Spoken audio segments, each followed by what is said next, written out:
2 minute दीजिएगा, लेकिन उससे पहले मैं आपसे रिक्वेस्ट करता हूं, क्योंकि आपके पैनल पे एक पैनलिस्ट आई नहीं है जिनकी मैं इज्जत करता हूं, जिनसे मैं पूछना चाहता हूं और आपने नहीं पूछा, थोड़ा डिसअपॉइंटमेंट आपसे भी है। 30 सेकंड दीजिएगा ओवर एंड अबव जो मैं कहना चाहता हूं।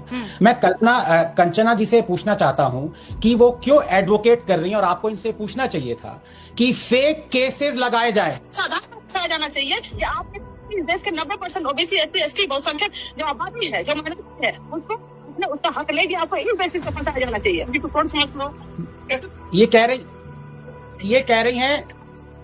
कह रही हैं कि सवर्ण लोगों को फंसाया जाना चाहिए, और आप मुझसे आज पूछ रही हैं कि ये मिसयूज नहीं होगा। आप इनसे पूछेगा बाद में, लेकिन अब मुझे 2 मिनट दीजिए क्योंकि ये मुद्दा बहुत जरूरी है। नंबर 1, मुझे एक तरह की एम्बैरेसमेंट हो रही है कि इस पैनल पे लोगों को ये पता नहीं है, जो ऑब्वियस चीज है कि इस देश में डिस्क्रिमिनेशन होती है, इस देश में इनजस्टिस होता है, लेकिन कोई लॉ डिस्क्रिमिनेटरी नहीं होना चाहिए, कोई लॉ अनजस्ट नहीं होना चाहिए। ये भी बताना पड़ रहा है आज के जमाने में। देखिए, यूजीसी के इक्विटी नियम अन्यायपूर्ण हैं और उन्हें बदलना जरूरी है। क्यों? नंबर 1, जाति भेदभाव रूबिका के पीड़ित की परिभाषा का सामान्य वर्ग को शामिल ही नहीं किया गया है। नंबर 2, इक्विटी समिति की रचना में सामान्य वर्ग का जिक्र ही नहीं है। और नंबर 3, झूठी शिकायतों को सजा देने का कोई नियम नहीं है। रूबिका, किसी भी कानून को यह सुनिश्चित करना चाहिए कि वह सभी को न्याय दे, ना कि सिर्फ कुछ लोगों को। एक अच्छा कानून दुरुपयोग किया जा सकता है और इसमें अच्छे कानून का कोई दोष नहीं है, बिल्कुल ठीक बात है, लेकिन आप एक बुरे कानून का दुरुपयोग नहीं कर सकते, आप इसे सिर्फ उपयोग कर सकते हैं। और यही ये कंचना जैसे लोग करना चाहते हैं। मैंने आपको सुनाया है, कह रहे फेक केसेस लगाए जाएं, और यही होगा।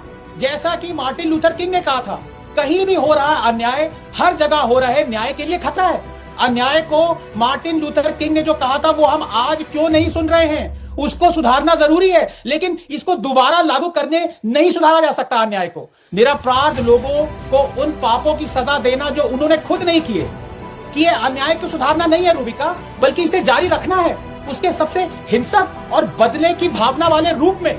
इसीलिए मैं कह रहा हूं, यूजीसी के इक्विटी लॉज कैंपस में हो रहा है एक अन्याय है, जो देश में हो रहे न्याय के लिए खतरा बनेगा। रूबिका, मेरा हमेशा से ये मानना रहा है कि आरक्षण को लक्षित और समयबद्ध होना चाहिए। जैसे कि भारत में एक मुख्य न्यायाधीश और डॉक्टर अंबेडकर ने भी जोर से कह रखा है। डॉक्टर अंबेडकर तो खुद आरक्षण के केवल 10 और 30 साल की सीमित अवधि के लिए चाहते थे। हमारे राजनेताओं में इतनी बात क्यों नहीं है? लेकिन ये बात आरक्षण की नहीं है, ये बात इनजस्टिस की है। और मैं बार बार ये कहता रहूंगा कि इनजस्टिस हो रहा है, लेकिन जो इनजस्टिस के खिलाफ लड़ रहे हैं वो कैसा इनजस्टिस कर रहे हैं कि लॉ को इनजस्ट बना रहे हैं। शर्मनाक बात है।